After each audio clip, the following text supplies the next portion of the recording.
اعوذ باللہ من الشیطان الرجیم، بسم اللہ الرحمن الرحیم۔ آج ہے غسل کے احکام۔ سوال نمبر 188، غسل کے احکام کیا ہیں؟ کتنے غسل واجب ہیں؟ شریعت میں کتنے غسل واجب ہیں؟ جواب، واجب غسل 7 ہیں: غسل جنابت، غسل حیض، غسل نفاس، غسل استحاضہ اور غسل مس میت۔ غسل میت 7واں ہے وہ غسل جو شرعی نذر یا شرعی قسم وغیرہ سے واجب ہو جائے۔ یہ 7 غسل ایسے ہیں جو شریعت میں واجب ہو جاتے ہیں۔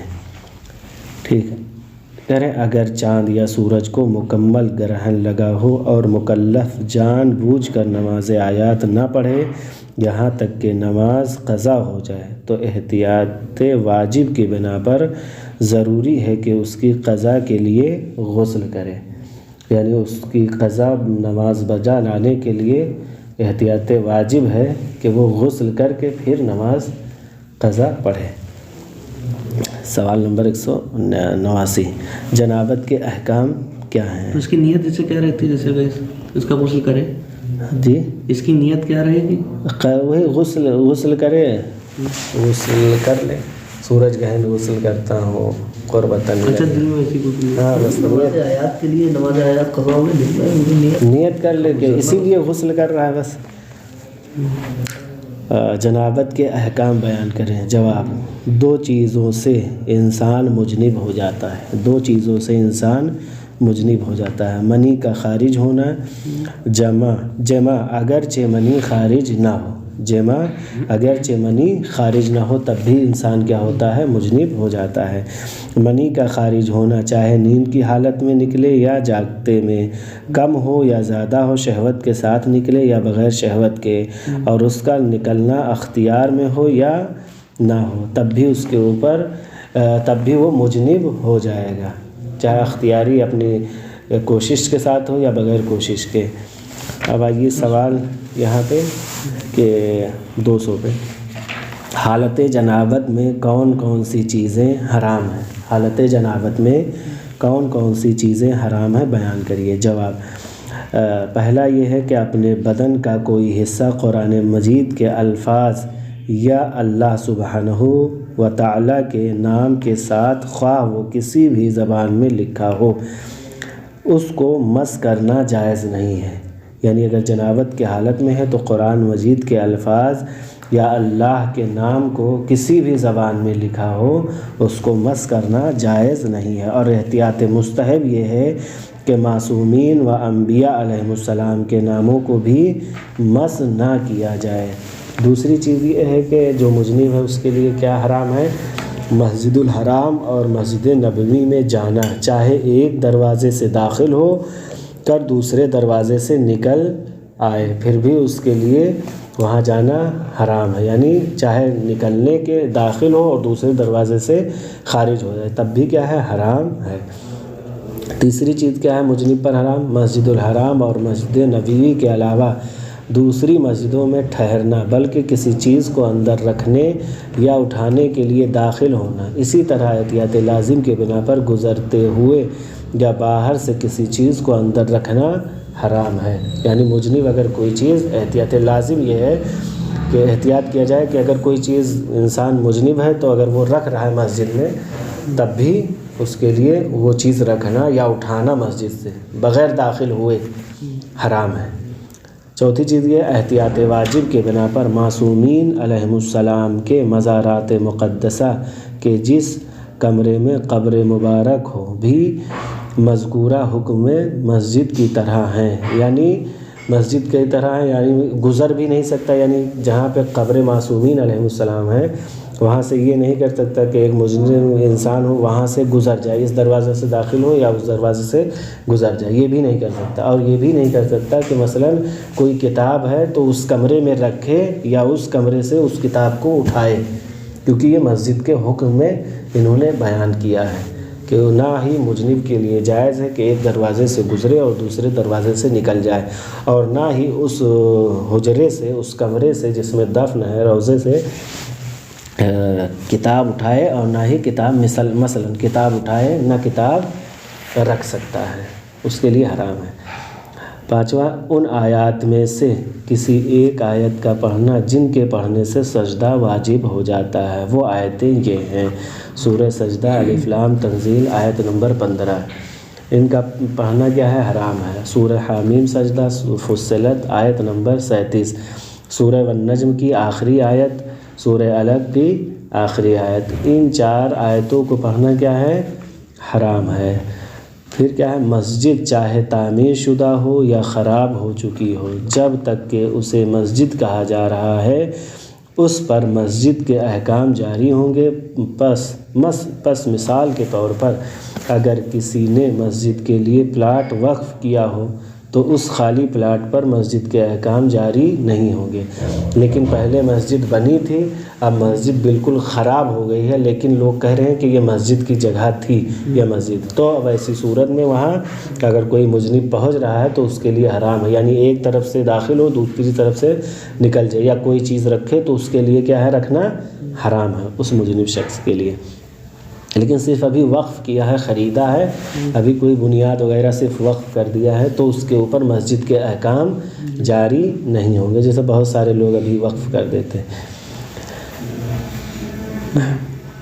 جہاں شک ہو جائے کہ یہ جگہ صحن، حجرہ، مینارہ وغیرہ مسجد کا حصہ ہے یا نہیں، اور اس کے مسجد کے حصے ہونے پر کوئی نشانی وغیرہ بھی نہ ہو، تو وہ جگہ مسجد کے حکم میں نہیں ہوگی۔ یعنی ایک مینارہ تھا یا صحن تھا یا اور کوئی چیز، اب وہاں پہ شک کر رہا ہے کہ یہ مسجد کا حصہ ہے یا نہیں، اور کوئی نشانی بھی اس کو نہ مل رہی ہو کہ یہ مسجد کا حصہ ہے، تو ایسی صورت میں اس پر مسجد کے احکام جاری نہیں ہوں گے۔ سوال 201، حالت جنابت میں کون سی چیزیں مکروہ ہیں؟ کیا کون سی چیزیں ایسی ہیں جو انسان کے لیے، جو مذنب شخص کے لیے مکروہ ہیں؟ جواب، فقہا نے بعض چیزوں کو مذنب کے لیے مکروہ قرار دیا ہے، لہٰذا ان مکروہات کو رجائے مطلوبیت یعنی اس نیت سے چھوڑا جائے کہ اللہ راضی ہوگا کی نیت سے ترک کیا جائے، یعنی رجائے مطلوبیت کی نیت سے اس کو ترک کیا جائے جو مکروہ کہا ہے۔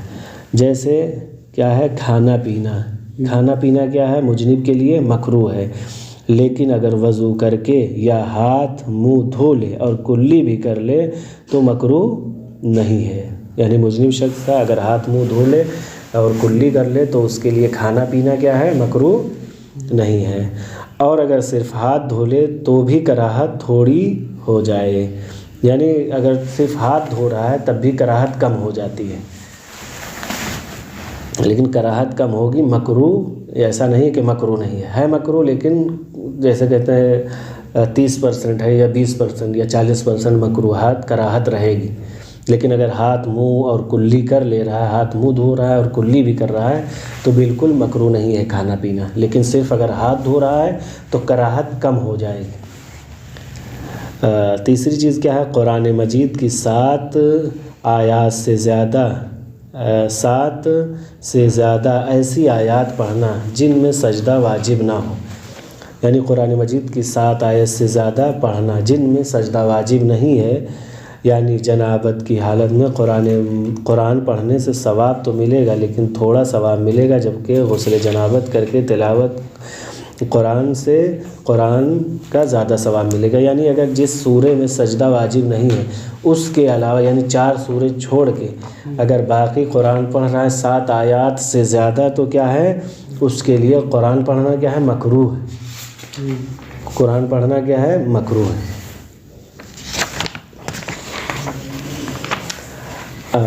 چوتھی چیز، اپنے بدن کا کوئی حصہ قرآن مجید کی لکھائی کے علاوہ کسی جگہ سے چھونا، جیسے جلد، حاشیہ یا الفاظ کی درمیانی جگہ، وہ کیا ہے؟ مکروہ ہے۔ قرآن مجید کو اپنے ساتھ رکھنا مذنب کے لیے کیا ہے؟ مکروہ ہے۔ سونا، لیکن اگر وضو کر لے یا پانی نہ ہونے کی وجہ سے غسل کے بدلے تیمم کر لے تو پھر سونا مکروہ نہیں ہے۔ اگر مذنب سو رہا ہے تو اس کے لیے سونا مکروہ ہے، لیکن اگر وضو کر لے یا پانی نہ ہونے کی وجہ سے اگر غسل نہیں کر سکتا تو تیمم کر لے، تب اس کے لیے سونا مکروہ نہیں ہے، پھر وہ سو سکتا ہے۔ ساتویں چیز کیا ہے؟ مہندی یا اس سے ملتی جلتی چیز سے خضاب کرنا، یعنی اگر کوئی مجنب ہو گیا، اب وہاں پہ مجنب ہوا ہے، ابھی غسل نہیں کیا ہے، اب وہ مہندی وغیرہ لگا رہا ہے یا خضاب وغیرہ کر رہا ہے تو مکروہ ہے اس کا مہندی لگانا۔ بدن پر تیل ملنا، مجنب کے لیے بدن پر تیل ملنا کیا ہے؟ مکروہ ہے۔ اگر کوئی مجنب ہے اور تیل لگا رہا ہے تو وہ مکروہ ہے۔ اور نواں ہے احتلام، یعنی سوتے میں منی خارج ہونے کے بعد جمع کرنا کیا ہے؟ یہ مکروہ ہے، یعنی ایک مرتبہ منی خارج ہو گئی، اب وہ جمع کر رہا ہے تو یہ کرنا مکروہ ہے۔ سوال نمبر 202، غسل جنابت کا طریقہ بیان کریں۔ غسل جنابت کا طریقہ کیا ہے؟ جواب، غسل جنابت کے 2 طریقے ہیں، غسل ترتیبی اور غسل التماسی۔ غسل ترتیبی میں احتیاط واجب کے بنا پر پہلے سر اور پھر پورے بدن کو دھونا ضروری ہے، اور احتیاط مستحب یہ ہے کہ بدن میں پہلے دایاں حصہ اور پھر بایاں حصہ دھویا جائے۔ غسل ترتیبی میں غسل ترتیبی میں بالوں کے نیچے والی جلد کو دھونا واجب ہے، بالوں کے نیچے جو جلد ہیں ان کا دھونا واجب ہے۔ پس اگر کسی کی بڑی داڑھی ہے تو فقط داڑھی کو دھونا کافی نہیں ہے، بلکہ داڑھی کے نیچے والی جلد تک پانی پہنچانا ضروری ہے، اور اسی طرح سر وغیرہ کے بڑے بالوں میں بھی نیچے والی جلد تک پانی پہنچانا ضروری ہے۔ اگر جلد تک پانی جائے تو جسم کے لمبے بالوں کو دھونا ضروری نہیں ہے، یعنی کہہ رہے ہیں اگر جلد تک پانی پہنچ جا رہا ہے کسی بھی صورت میں اور یہ پورا بال نہیں بھیگ رہا ہے، یعنی یہ بال اتنا بڑا تھا کہ صرف جلد تک پانی پہنچ جا رہا، تو ان بالوں کو دھونا ضروری نہیں، بال سوکھے بھی رہیں گے تب بھی غسل ہو جائے گا، صرف جلد تک پانی پہنچنا ضروری ہے۔ بدن میں ظاہری حصے کو دھونا ضروری ہے، لہٰذا آنکھ کے اندرونی حصے کو، ناک، کان اور منہ کے اندرونی حصے کو دھونا ضروری نہیں ہے، صرف بدن کے ظاہری حصے کو دھونا ضروری نہیں ہے۔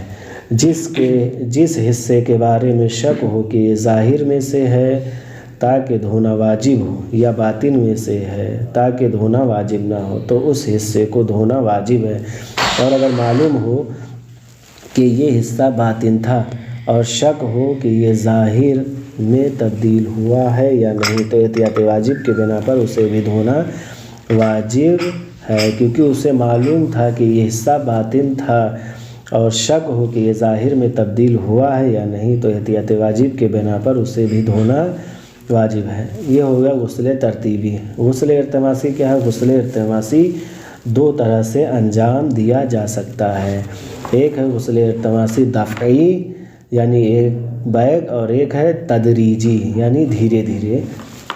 دفعی کیا ہے؟ غسل التماسی طبعی کیا ہے؟ دفعی کیا ہے؟ دفعی میں ضروری ہے کہ ایک لمحے میں سارا بدن پانی میں ڈوبے اور سارے بدن پر پانی ہو، یعنی اس کے پاؤں زمین پر نہ ہو۔ السلام علیکم۔ اور کہہ رہے ہیں دفعی غسل التماسی دفعی میں ضروری ہے کہ ایک لمحے میں سارا بدن پانی میں ڈوبے اور سارے بدن پر پانی ہو، یعنی اس کے پاؤں زمین پر نہ ہو اور سر بھی پانی سے باہر نہ ہو، اور اسی طرح اپنے ہاتھ بھی بند نہ کیے ہوئے ہوں۔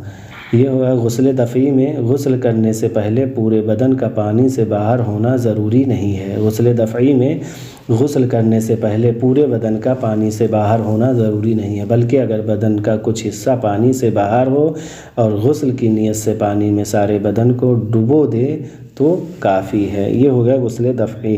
اور تدریجی کیا ہے؟ تدریجی میں ضروری ہے کہ غسل کی نیت سے بدن کو پانی میں تدریجاً ڈبو دے، تدریجاً یعنی دھیرے دھیرے ڈبو دے، اور اس غسل میں ضروری ہے کہ بدن کا پورا حصہ غسل سے پہلے پانی سے باہر ہو، یعنی غسل التماس تدریجی میں ضروری ہے کہ بدن کا پورا حصہ پانی سے کیا ہو؟ باہر ہو، اس کے بعد دھیرے دھیرے اپنا بدن ڈالتا رہے۔ سوال 203، اگر کسی شخص کو غسل التماسی کے بعد پتہ چلے کہ اس نے بدن کا کچھ حصہ نہیں دھویا تو اس کا کیا حکم ہے؟ جواب: اگر کسی شخص کو غسل ارتماسی کے بعد پتہ چلے کہ اس نے بدن کا کچھ حصہ نہیں دھویا یا کسی رکاوٹ کی وجہ سے مثلاً تارکول یا روغن وغیرہ بدن کے کچھ حصے پر پانی نہیں پہنچا تو ضروری ہے کہ وہ دوبارہ غسل کرے۔ یعنی اگر کسی نے غسل ارتماسی کیا تھا اور اس کو معلوم بعد میں پتہ چلے کہ اس کا جو ہے بدن کا کچھ حصہ ایسا ہے جہاں پہ پانی نہیں پہنچا ہے، تو جیسے تارکول وغیرہ، تو ضروری ہے کہ وہ پھر سے غسل ارتماسی کرے۔ وصلی اللہ علی محمد وآلہ الطیبین الطاہرین۔